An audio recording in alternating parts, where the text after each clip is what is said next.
The woman standing in the shadow of the livery stable in Dallas, Texas, watched the man who had once promised to marry her walk past with another woman on his arm. And she knew then that being declared dead had cost her everything she had ever loved. Penelope Harper pressed herself against the weathered wood, her heart hammering against her ribs as Thomas Merchant and his new bride strolled down the dusty street in the autumn sunshine of 1878. She had been gone only 14 months, recovering from the fever that had nearly killed her in a sanatorium 200 miles away in Houston. And in that time, her brother had managed to convince the entire town that she had perished. The letter from her childhood friend Martha had reached her 3 weeks ago. The words still burned into her memory. Your brother held a funeral for you last September. He claimed consumption took you. He has taken control of your father's ranch and sold off half the cattle. Thomas Merchant married Elizabeth Crawford in April. Everyone believes you are dead. Penelope had packed her few belongings that very day and taken the first stage back to Dallas, fury and desperation driving her north across the Texas plains. Her brother James had always been jealous of their father's affection for her, had always resented that the old man had left the ranch to both of them equally in his will 2 years ago. But she had never imagined he would go this far. Now she stood in the town where she had been born 23 years ago, a ghost in her own life. She had tried to approach the sheriff that morning, but he had looked at her as though she were insane or a confidence woman trying to pull some elaborate scheme. He had threatened to lock her up if she kept insisting she was Penelope Harper. The Harper girl died last year, he had said flatly. I was at the funeral myself, saw the coffin lowered into the ground. Now get out of my office before I charge you with fraud. She had retreated, shaken and afraid. If the law would not help her, who would? Her former friends looked at her with suspicion or fear. Mrs. Patterson had actually screamed and fainted when Penelope tried to speak to her outside the general store. The whole town thought she was either an imposter or a ghost. Penelope waited until Thomas and his wife had disappeared around the corner before she emerged from her hiding place. She had checked into the boarding house under a false name, claiming to be a widow named Mrs. Smith, passing through from Louisiana. The proprietor had eyed her shabby dress and worn carpetbag, but had accepted her money readily enough. She made her way down the back alleys toward the edge of town, toward the small house where Martha lived with her husband. If anyone would help her, it would be Martha. But as she approached the neat whitewashed cottage, she saw Martha hanging laundry in the yard and hesitated. What if even Martha turned her away before she could decide whether to go forward or retreat? A man on horseback nearly ran her down as he rounded the corner at a gallop. Penelope jumped back with a startled cry, tripping over her skirts and landing hard in the dirt. "Hell, I am sorry, miss," the rider said, swinging down from his saddle immediately. He was tall and broad-shouldered, with dark hair that curled slightly at his collar and eyes the color of strong coffee. Dust covered his clothes and a week's worth of stubble shadowed his jaw. "Are you hurt?" He extended a hand to help her up, and Penelope took it automatically. His palm was calloused and warm, his grip strong as he pulled her to her feet. "I am fine," she said, brushing dirt from her dress. "You were riding very fast." "Just got into town after 3 weeks on the trail," he explained, still holding onto her hand as though he had forgotten to let go. "Was not paying attention like I should have been. Let me buy you dinner to make up for it. There is a decent restaurant over on Main Street." "I cannot," Penelope said quickly, pulling her hand free. The last thing she needed was to be seen dining with a stranger. People were already suspicious enough of her. "Why not?" he asked, tilting his head slightly. There was something direct and honest in his gaze that made her want to trust him. You look like you could use a decent meal if you do not mind me saying so, and I could use the company. Name is Bennett Stone, by the way. I am the new foreman at the Rockingham Ranch. Penelope's breath caught. The Rocking M was her family's ranch, the one James had stolen from her. You work for James Harper, she asked carefully. Started last month, Bennett confirmed. Good man, pays fair. Do you know him? The laugh that escaped her was bitter and sharp. You could say that. Bennett frowned slightly, studying her face with those keen dark eyes. Something I said wrong. Penelope made a decision in that moment, driven by desperation and instinct.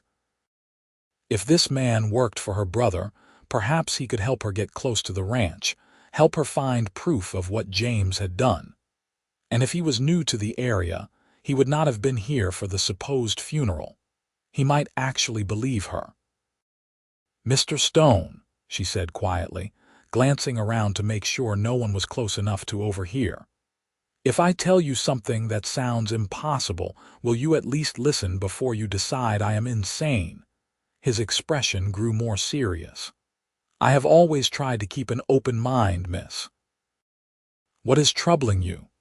My name is Penelope Harper, she said, watching his face carefully. James Harper is my brother, and he told everyone I died last year so he could steal my inheritance. Bennett stared at her for a long moment, his face unreadable. Then he said slowly, "The Penelope Harper who is buried in the cemetery on the hill. I am not dead," she said urgently. I was sick, very sick, with typhoid fever. My aunt took me to a sanatorium in Houston. I was there for months, recovering. When I was finally well enough to travel, I came home to find that James had declared me dead and taken everything. The sheriff will not believe me. No one will believe me. But I swear to you, I am telling the truth. That is quite a story, Bennett said, rubbing his jaw thoughtfully. You have any proof? I have my memories, Penelope said desperately. I can describe every room in that ranch house. I can tell you about the scar my father had on his left forearm from a branding iron accident when I was 12. I can show you where my mother's silver locket is hidden in a loose board under the window seat in the parlor, unless James has found it already. Bennett studied her for another long moment. Why are you telling me this? You just met me. For all you know, I could go straight to your brother.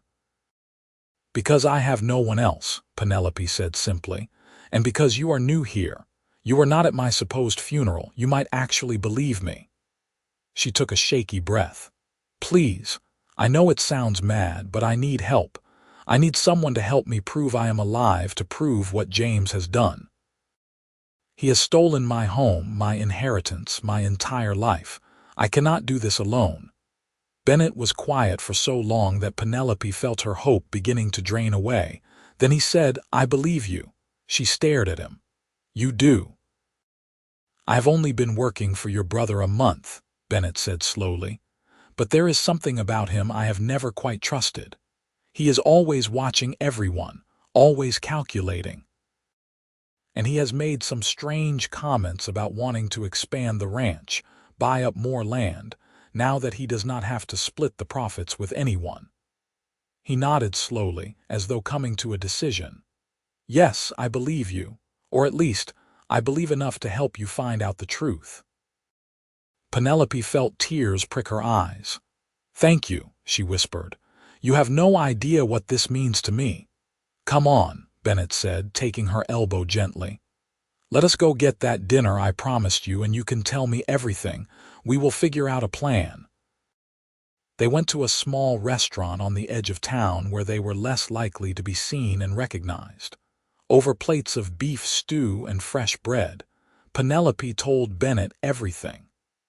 About her father's death 2 years ago and how the ranch had been left equally to her and James.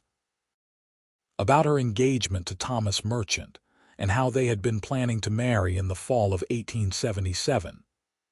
About the fever that had struck her that summer, how she had grown sicker and sicker until her Aunt Catherine had arrived from Houston and insisted on taking her to a sanatorium there.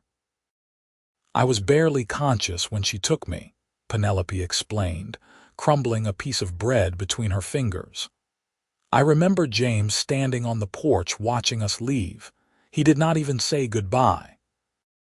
I was too ill to think much of it at the time, but looking back, I think he was already planning this.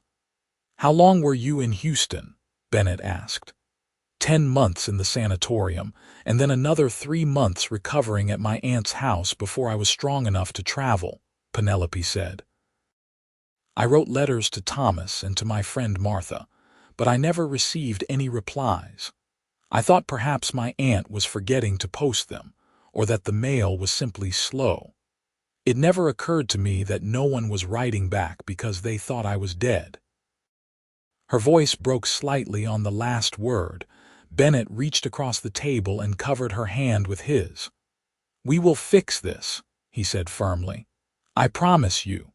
The warmth of his hand on hers was startling and comforting all at once. Penelope found herself looking into his eyes and feeling something shift in her chest, some small spark of hope she had not felt since she had returned to Dallas. "How?" she asked. "The sheriff will not listen to me. My friends think I am either a fraud or a ghost. I have no proof." "We get proof," Bennett said simply. "You said your mother's locket is hidden in the house. That would be a start. If you can show people something that only the real Penelope Harper would know about, it will cast doubt on your brother's story." He paused, thinking. "And we need to find out what happened to your aunt. If she was with you in Houston, she can testify that you are alive." Penelope's face fell. "Aunt Catherine died 3 months ago. Pneumonia. That is why I had to leave Houston and come back here. I had nowhere else to go." "All right," Bennett said, undeterred. "Then we focus on finding proof here. I can get you into the ranch house. James is heading into Fort Worth tomorrow for a cattle auction.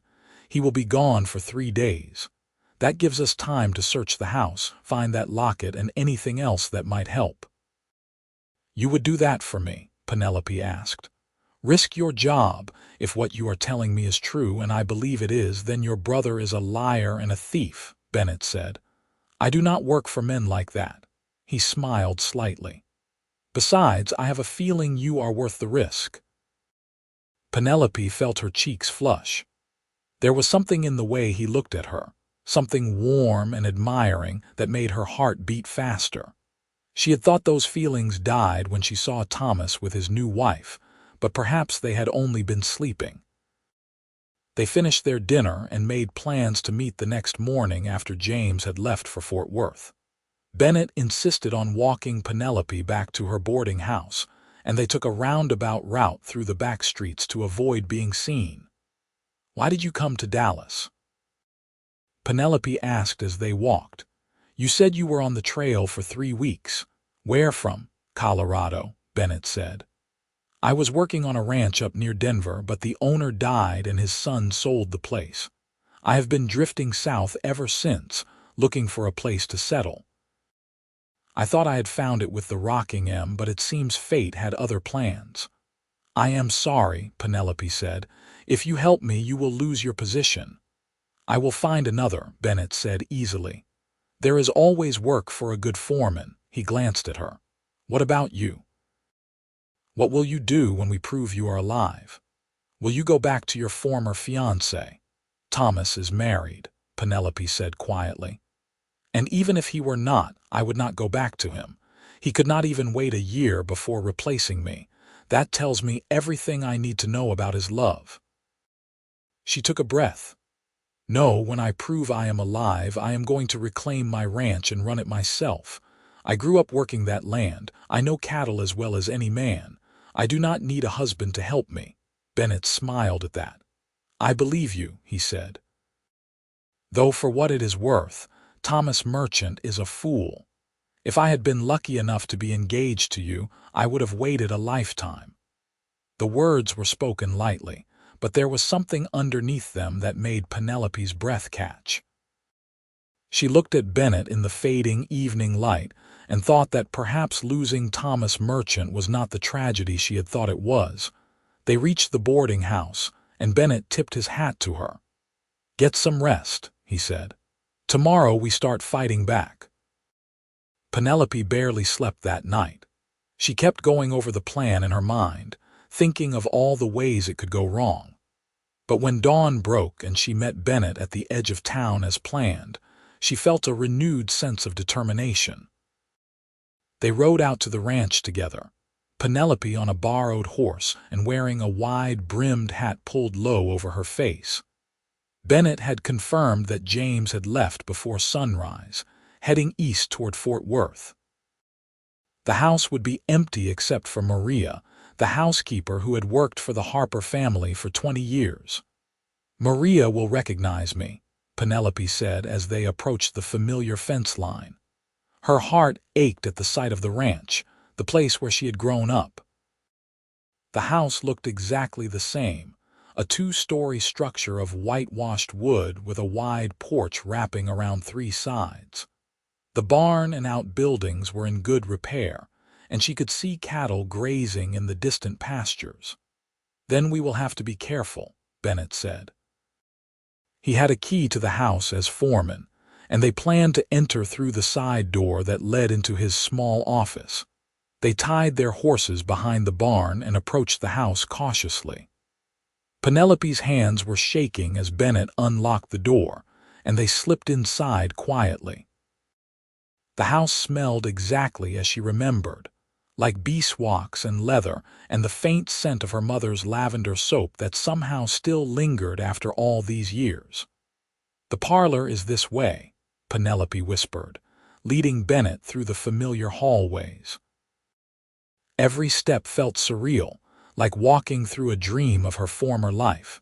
They reached the parlor, and Penelope went straight to the window seat. She knelt down and ran her fingers along the boards until she found the one that was slightly loose. She pried it up carefully, her heart pounding. The space beneath was empty. "No," Penelope breathed, staring at the empty cavity. "It was here. I put it here myself after my mother died. James must have found it." "Maybe he moved it somewhere else," Bennett suggested. "Where else might he keep valuables?" "My father's study," Penelope said, standing up quickly. "There is a safe behind the painting of the Longhorns." They hurried down the hall to the study, but as they entered the room they heard footsteps approaching from the kitchen. Penelope froze, her eyes wide with panic.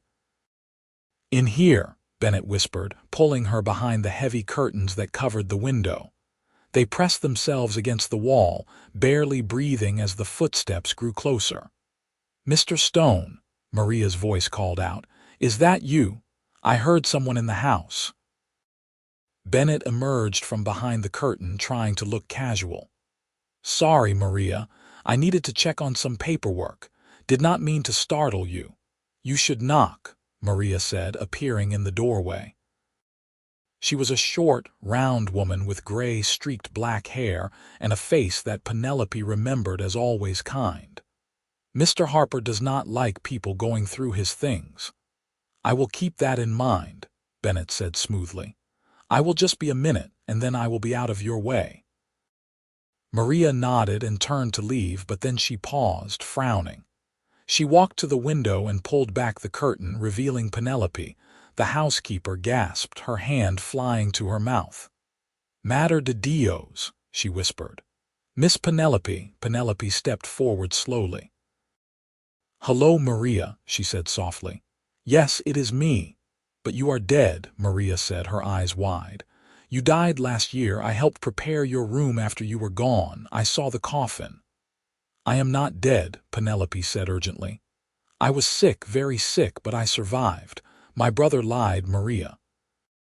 He told everyone I died so he could take the ranch." Maria stared at her for a long moment, tears beginning to stream down her face. "I knew something was wrong," she whispered. "Mr. James, he was too happy after the funeral. He did not grieve like a brother should.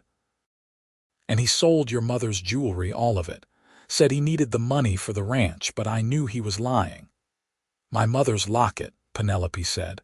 "Do you know what happened to it?" Maria nodded slowly. He sold it to the jeweler in town, Mr. Goldman. I heard him bragging about it. She grabbed Penelope's hands, squeezing them tightly.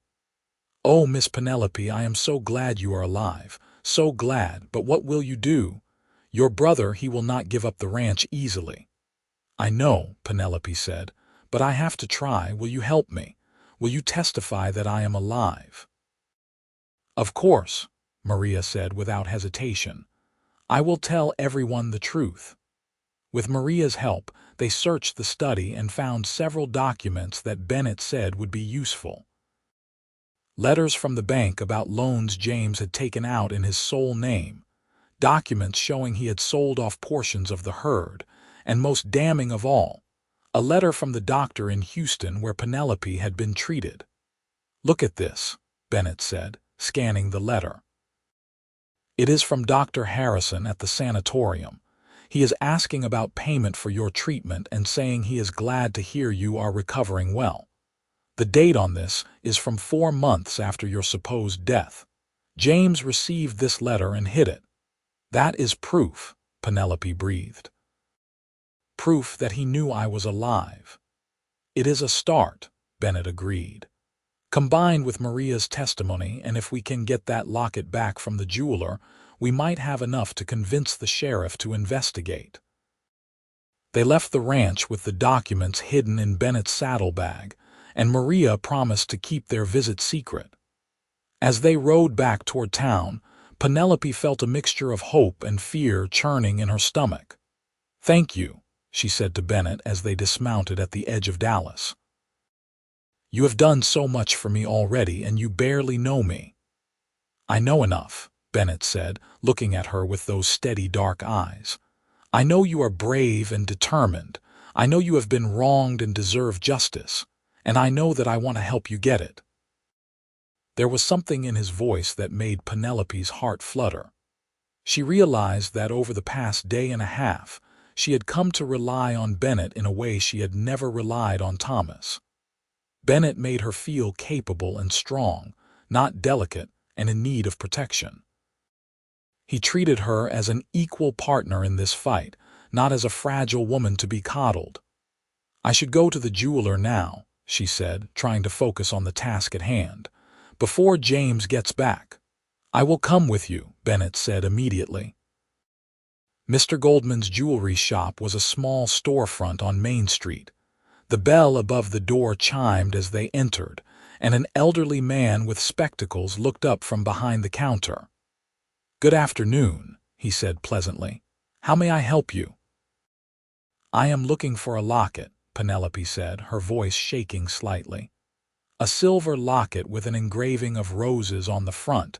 It would have been sold to you within the past year. Mr. Goldman frowned thoughtfully. Yes, I remember such a piece. Beautiful workmanship. I purchased it from James Harper last December. Told me it had belonged to his deceased sister and mother, and he could not bear to keep it in the house. Do you still have it? Penelope asked urgently. I am afraid not, Mr. Goldman said regretfully. I sold it several months ago to a gentleman passing through town, but I could make you something similar if you like. Penelope felt her hopes deflate. No, thank you, she said quietly.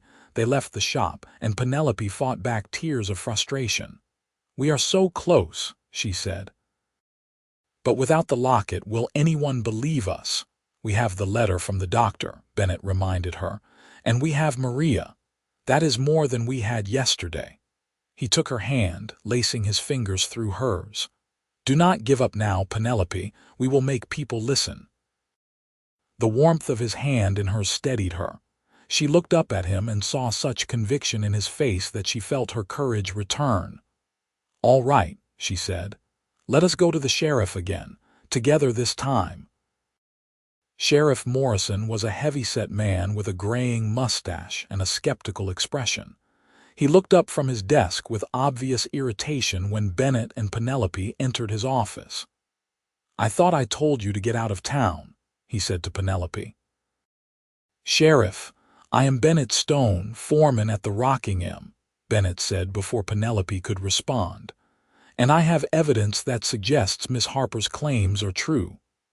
He laid the letter from Dr. Harrison on the desk.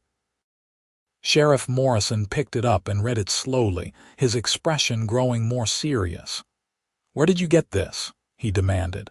"From James Harper's study," Bennett admitted. "He had it hidden in his desk.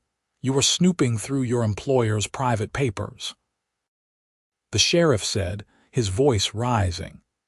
"I was helping to uncover a fraud," Bennett said firmly.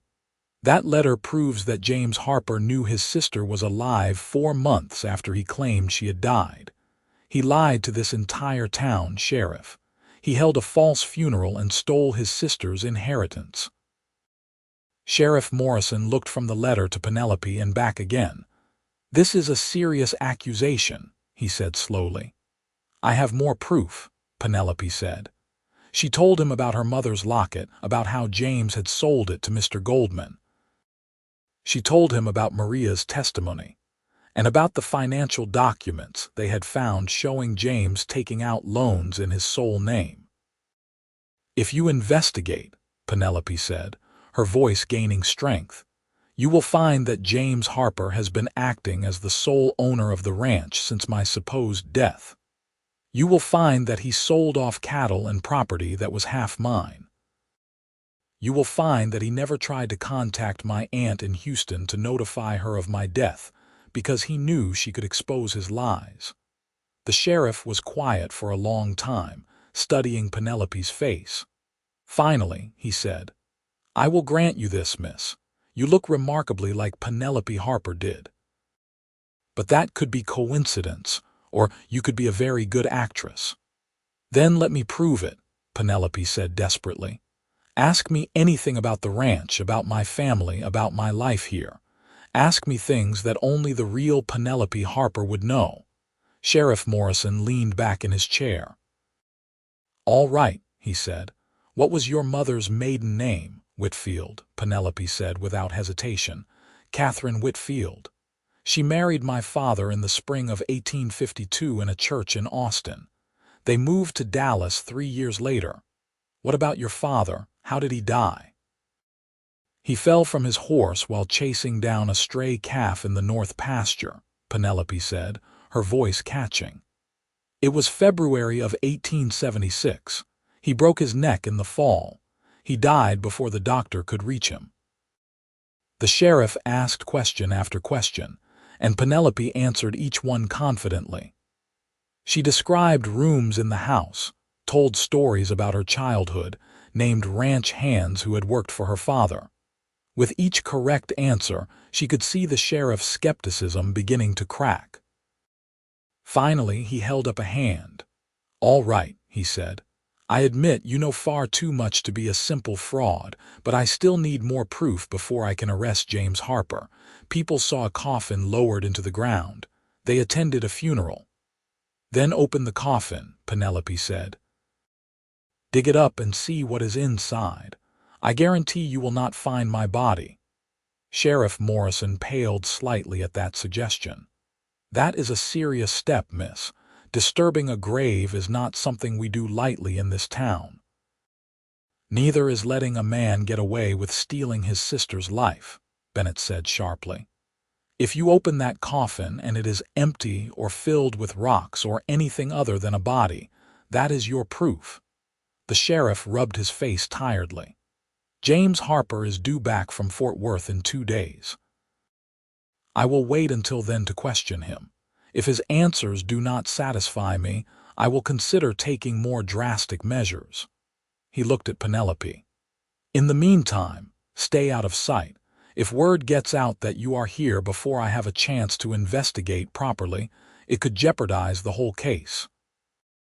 It was not the immediate action Penelope had hoped for, but it was progress. She nodded reluctantly, and she and Bennett left the sheriff's office. "2 more days," she said as they walked back toward the boarding house. "2 more days of everyone thinking I am dead." "But then it will be over," Bennett said. "The sheriff believes you, or at least he believes enough to investigate. That is what matters." They had reached the boarding house and Bennett walked her to the door. The sun was setting, painting the sky in shades of orange and pink. Penelope turned to face him, suddenly aware of how close they were standing. "I do not know how to thank you," she said softly. "You have risked so much for me." "You do not need to thank me," Bennett said. He reached up and tucked a strand of hair behind her ear, his fingers lingering against her cheek. "I am glad I nearly ran you down with my horse yesterday. Glad I got the chance to meet you." "Even though I brought nothing but trouble into your life?" Penelope asked, trying to smile. "Especially because of that," Bennett said, and there was something in his eyes that made her breath catch. "Penelope, I know this is not the right time, and I know you have more important things to worry about right now. But I need you to know that I have never met anyone like you. You are strong and brave and beautiful, and I think I started falling in love with you the moment you looked up at me from that dusty street." Penelope felt tears spring to her eyes, but they were happy tears this time. "Bennett," she whispered, "I thought I had lost everything when I came back here. My home, my friends, even the man I thought I loved. But finding you, having you believe in me and help me, it has meant more to me than I can say. And I think I might be falling in love with you too." Bennett smiled then, a real smile that lit up his whole face. He cupped her face in his hands and kissed her gently. It was nothing like the kisses Thomas had given her, formal and restrained. This kiss was warm and real and full of promise. When they finally pulled apart, Penelope was smiling. "What happens after?" she asked. "After we prove I am alive and get my ranch back?" "That is up to you," Bennett said, "but I hope you might let me stay on. I am a good foreman, and I promise to never lie to you or try to steal your inheritance." Penelope laughed, the sound bright in the evening air. "I think I could be convinced," she said, "though you might have to work very hard to prove yourself worthy." "I look forward to the challenge," Bennett said, kissing her again. The next 2 days passed slowly. Penelope stayed hidden in her boarding house room, and Bennett visited her each evening to bring her news and food. They talked for hours, sharing their histories and dreams. Bennett told her about growing up on a small ranch in Missouri, about losing his parents to cholera when he was 19, about the years he had spent drifting from job to job, never quite finding a place that felt like home. "I think maybe I was waiting for you," he said on the second evening as they sat by the window watching the stars come out, "waiting to find a place worth staying for." "I hope Dallas can be that place," Penelope said, leaning her head against his shoulder. "I hope we can make it that together." On the third day, Bennett came to her room early. "James is back," he said. "The sheriff is going to question him this morning. He wants us there." Penelope's hands shook as she pinned her hair up and straightened her dress. This was it. This was the moment everything would change. They walked to the sheriff's office together, and Morrison met them at the door. "James Harper is inside," he said quietly. "I have not told him you are here yet. I want to ask him some questions first, see how he responds." They waited in the back room while the sheriff brought James in. Through the partially open door, Penelope could see her brother for the first time in over a year. He looked prosperous and confident, wearing a new suit and expensive boots. The sight of him made anger burn in her chest. "James, thank you for coming in," Sheriff Morrison said. "I have some questions about your sister." "Penelope," James said, sounding puzzled. "What about her?" "She has been dead for over a year, Sheriff." "Tell me about her death," Morrison said. "How did it happen?" "She contracted consumption," James said smoothly. "Got sicker and sicker through the summer of 1877. Our aunt took her to Houston, hoping the doctors there could help, but it was too late. She died in September. My aunt sent a telegram with the news." "You still have that telegram?" the sheriff asked. James hesitated for just a moment. "I am afraid not. I did not think to keep it. It was a painful time." "I understand," Morrison said. "And you held a funeral, of course. My sister deserved a proper burial. Half the town came to pay their respects. What was in the coffin, James? The question hung in the air. Penelope could see her brother's face go pale. I do not understand the question, James said stiffly. My sister's body was in the coffin. Was it? Morrison asked. Because I have received some information that suggests otherwise. What information? James demanded. Who has been spreading lies about me? Not lies, the sheriff said. Evidence, including a letter from Dr. Harrison at the Houston sanatorium, dated 4 months after your sister's supposed death, asking about payment for her treatment and mentioning that she was recovering well. James stood up abruptly, his chair scraping against the floor. Where did you get that letter? That is my private correspondence. You had no right. I had every right once a claim of fraud was made, Morrison said calmly. James Harper, I am placing you under arrest for fraud and theft. You can come quietly, or I can use force. This is insane, James sputtered. Penelope is dead. I do not know what kind of scheme someone is trying to pull, but my sister is dead and buried. Then you will not mind if we open the coffin to prove it, Morrison said. James went very still. You cannot do that, he said, his voice low and dangerous. It is sacrilege. It is against the law. Actually, with reasonable cause to suspect fraud, I can, the sheriff said. He nodded toward the back room. And besides, I think you might want to see who has been making these claims against you.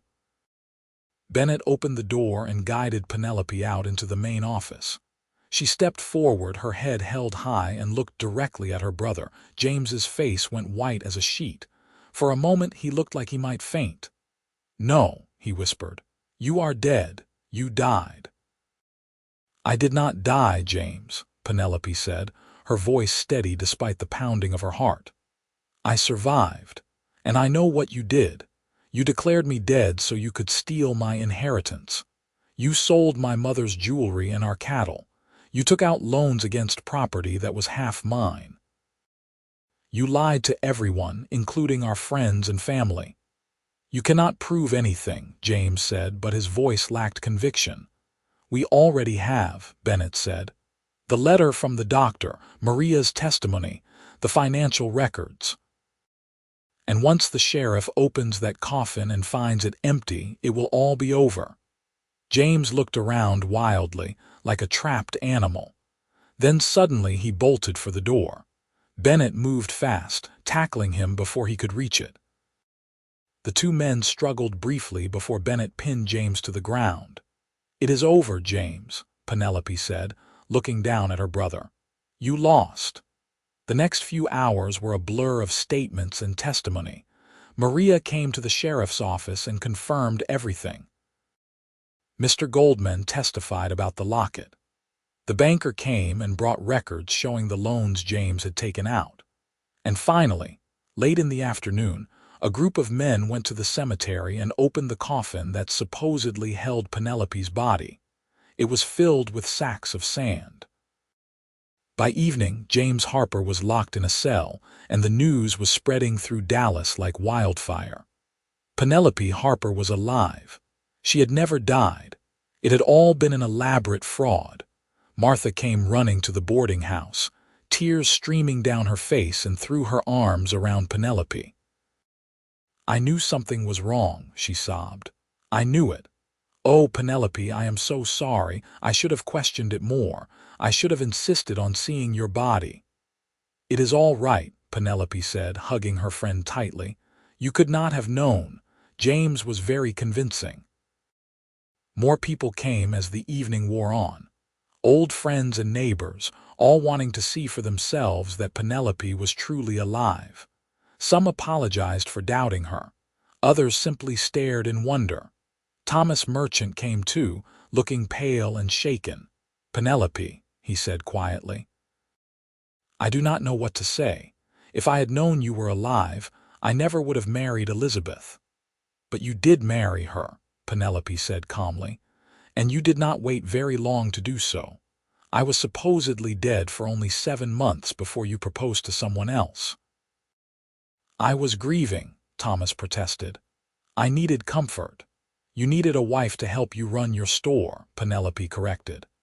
And that is fine, Thomas. Elizabeth is a good woman, and I hope you will be happy together, but do not pretend this was some great tragedy for you. You moved on quite quickly. Thomas flinched at her words but did not argue. He left without another word, and Penelope found that she felt nothing but relief. Whatever she had felt for him was truly gone. Bennett had stayed by her side through all of it, a steady presence in the chaos. When the crowd finally thinned and they were alone, he took her hands in his. "How are you feeling?" he asked. "Exhausted," Penelope admitted, "but free. For the first time since I came back to Dallas, I feel free." "You are going to get your ranch back," Bennett said. "The sheriff said James will stand trial and you will be able to reclaim everything." "I know," Penelope said. She looked up at him, this man who had believed in her when no one else would, who had risked everything to help her. "And I want you to be part of it. Not as my foreman, Bennett. As my partner, as my husband if you will have me." Bennett's eyes widened. "Are you proposing to me?" he asked, a smile starting to spread across his face. "I am," Penelope said, feeling her cheeks flush. "I know we have not known each other long, and I know this is not how these things are usually done. But I love you, Bennett Stone. I love your honesty and your courage and the way you make me feel strong instead of fragile. I do not want to waste any more time. I have already lost a year of my life to my brother's lies. I do not want to lose another day." "Then you will not," Bennett said, pulling her into his arms and kissing her thoroughly. "Yes, Penelope Harper, I will marry you. I will be your husband and your partner and whatever else you need me to be." They were married 3 weeks later in the small church in Dallas. Martha stood up with Penelope, and one of the ranch hands stood up with Bennett. Maria cried happy tears and made a beautiful cake. The whole town came to the wedding, partly out of genuine affection and partly out of curiosity, to see the woman who had come back from the dead. James was still in jail awaiting trial, and Penelope had taken back control of the ranch. She and Bennett worked side by side to repair the damage James had done, selling off the unnecessary loans and slowly rebuilding the herd. It was hard work, but Penelope had never been happier. On their wedding night, as they lay together in the big bedroom that had once been her parents', Bennett traced the line of her jaw with his finger. "I have a confession to make," he said softly. "What is that?" Penelope asked, turning to look at him in the moonlight. "I think I loved you even before I really knew you," Bennett said.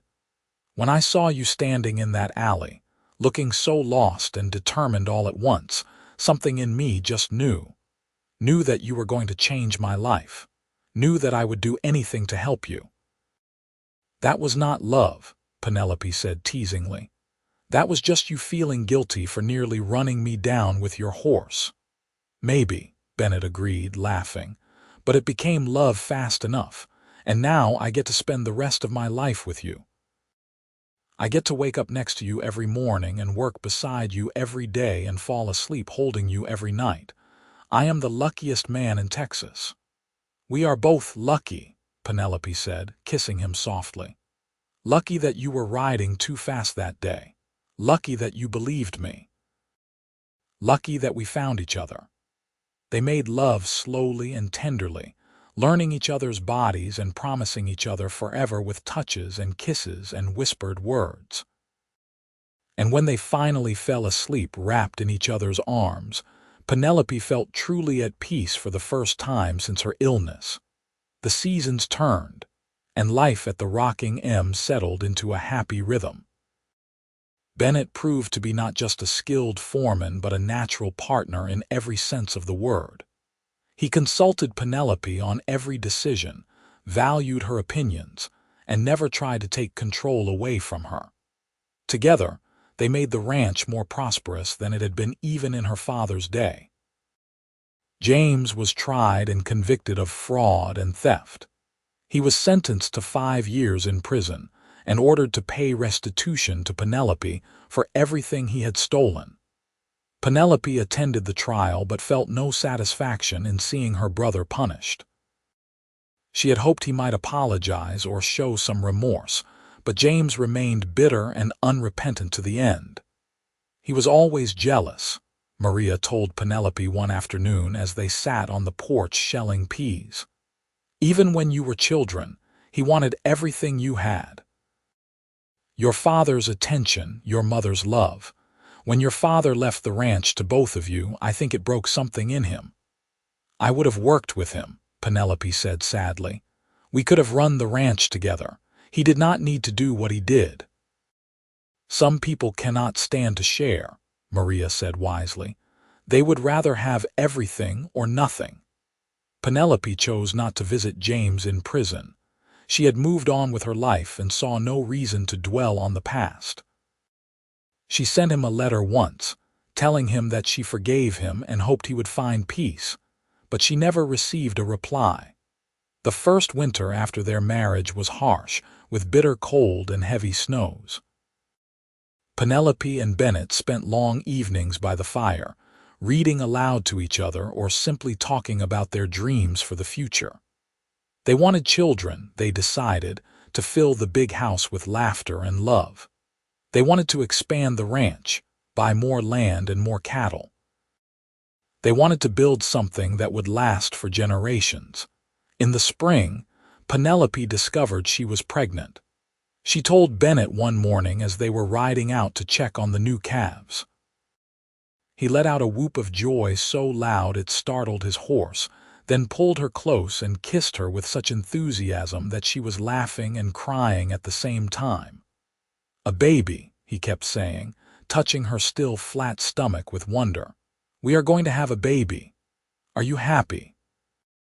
Penelope asked, though she could see the answer written all over his face. Happy does not begin to cover it, Bennett said. Penelope, you have given me everything. A home, a purpose, a family. I love you more than I ever thought it was possible to love another person. Their son was born in late autumn of 1879, a healthy baby boy with his father's dark hair and his mother's green eyes. They named him William Bennett Stone, after Bennett's father. Penelope had never known she could love anything as much as she loved that tiny, squalling infant. Bennett proved to be a devoted father, walking the floor with William at night when he cried and singing to him in a low, rumbling voice that always made the baby stop fussing. Penelope would watch them together and feel her heart swell with happiness. He is perfect, Bennett would say, holding William and examining his tiny fingers and toes. Absolutely perfect. Of course he is, Penelope would reply. He is ours. They had a second child 2 years later, a daughter they named Catherine Rose after Penelope's mother and aunt. And then another son after that, and finally twin girls when Penelope was 30. The big house that had once felt so empty was filled with noise and chaos and love. Penelope continued to run the ranch alongside Bennett, sometimes with a baby on her hip or children playing in the yard while she worked. She proved to the entire town of Dallas that a woman could be both a successful rancher and a loving mother. She became something of a legend in the area, the woman who had come back from the dead and built a life more remarkable than the one that had been stolen from her. Martha's children and Penelope's children grew up together, running wild on the ranch and getting into all sorts of mischief. Maria stayed on as housekeeper and became like a grandmother to all the children, spoiling them with cookies and stories about their mother's childhood. Thomas Merchant and his wife Elizabeth eventually moved to San Antonio, where Thomas opened a larger store. Penelope wished them well when they left and meant it. That part of her life felt like it had happened to someone else, a different person in a different time. On their 10th wedding anniversary, Bennett took Penelope up to a hill overlooking the ranch. They sat together in the grass, watching the sun set over the land they had built together. You ever think about what your life would have been like if James had not lied about your death? Bennett asked. Penelope considered the question. Sometimes, she admitted. I think I would have married Thomas and been moderately happy. I would have run the ranch with James, though we probably would have argued constantly. I would have had a fine life, but an ordinary one. And instead, Bennett prompted. Instead I got you, Penelope said, leaning against his shoulder. I got a love I never knew existed. I got children who are smart and wild and beautiful. I got to prove to myself and everyone else that I am stronger than anyone ever believed. James thought he was taking my life away from me, but really he set me free to find a better one. Bennett kissed the top of her head. I am glad he was riding too fast that day, he said. Penelope laughed. You mean you were riding too fast? Details, Bennett said, grinning. The important thing is that it brought you to me. They sat together until the stars came out, talking about everything and nothing, the way they had been doing since that first dinner in the small restaurant on the edge of town. Below them, lights began to glow in the windows of the ranch house, where their children were probably arguing about bedtime and Maria was probably threatening to tell their parents. We should go back, Penelope said reluctantly.